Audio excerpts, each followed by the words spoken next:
We are highly volunteer driven as a church. What we've done, I think that's special to us, is just make it something that's not something that's too advanced that nobody can do it, but also not, too dumbed down where somebody who is a professional feels like this is limiting in a capacity.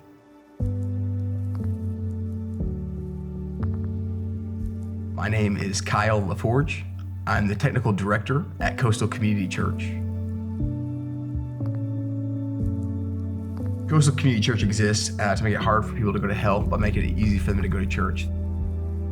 What we do is we try and make it easy for people to enter into a place that's been created for them as an atmosphere that they can experience and feel like they can actually participate in what's happening in the room. Our goal is to try and make it easy for people to not be distracted by lighting, but it's supposed to amplify what's already happening on platform. We start with the primary focus being the room in general. So we'll take our key lights and make them look good in the room. And if they look good in the room, then we're kind of adjusting a little bit here and there to then make it better for broadcast.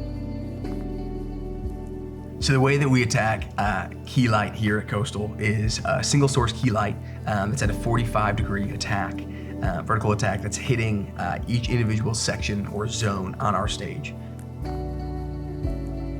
And then what we have is a wider approach for our flanking trusses that are aimed at the front of stage, and they're hitting multiple zones at once. We have the ability to kind of get this nice clean cut front key light, as well as kind of a wider wash hitting all of those zones. So as the pastor turns or the subject turns back and forth, they're not walking into a shadow. Keeps it really nice and clean, and then we have just a little bit of kind of a front up fill from our trough that's sitting on the front of the stage. And so that allows for just any sort of shadows within chin or underneath his neck that kind of goes away.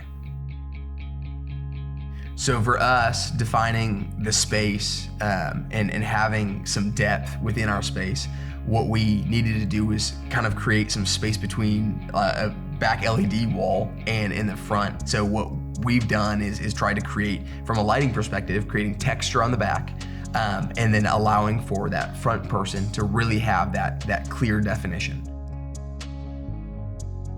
Our LED wall, as much as it is back there and it's creating content for our weekend services, whether it's backgrounds or lyrics or even lower thirds are up there, the thing that's happening is that's creating this dimensional piece that allows for you to kind of have a back wall to what's happening on the stage. And so it's not just this kind of person sitting in this empty void, but it's having that person that actually has something behind them that's the back. That's where I can see like there's this definition where that person is pulled out front forward instead of it just being an empty space and void behind them.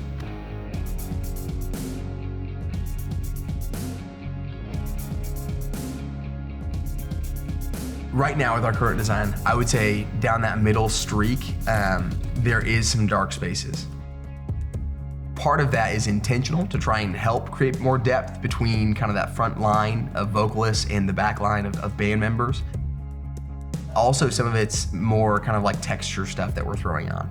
So we definitely have, people that are within that space that will be moving back and forth and that kind of thing. And so we want to make sure that they're still, in a key light position where it's not they're walking into darkness as they're walking, back and forth between those spaces.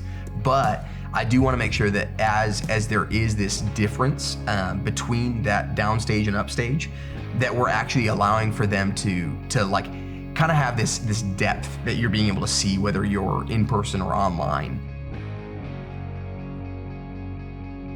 So what we'll do is actually put like a little bit of a gobo on something and have some color there.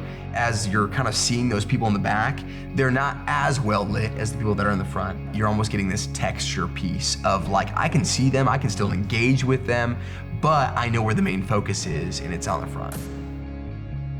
So within this design, I would say that is an area of growth, is vertical layers. Is we only have, as of right now, 3 vertical layers. And ideally, especially within a bigger space, it would be nice to have a little bit more. The 3 layers that we currently have set up in our current set design is really starting from the ground. We have a bunch of kind of moving head washes that help us create silhouette looks, intimate moments, and keeping stuff kind of low on the ground. And then we have our kind of second stage of lighting, which is about 10 feet, 12 feet up from that. Then we have on our highest truss, which is our 3rd layer. That highest layer is really what helps us create a lot of momentum and energy kind of going out towards the crowd or congregation. Having all 3 of those to kind of be able to work together allows us to dynamically build up and down within a worship set, as well as for a message, having something that's clean cut. It would be nice to have something every 6 to 10 feet. And for us, the ground up to that next stage truss is almost 12 feet. So there's just nothing in between but LED wall. Adding something there would be extremely beneficial.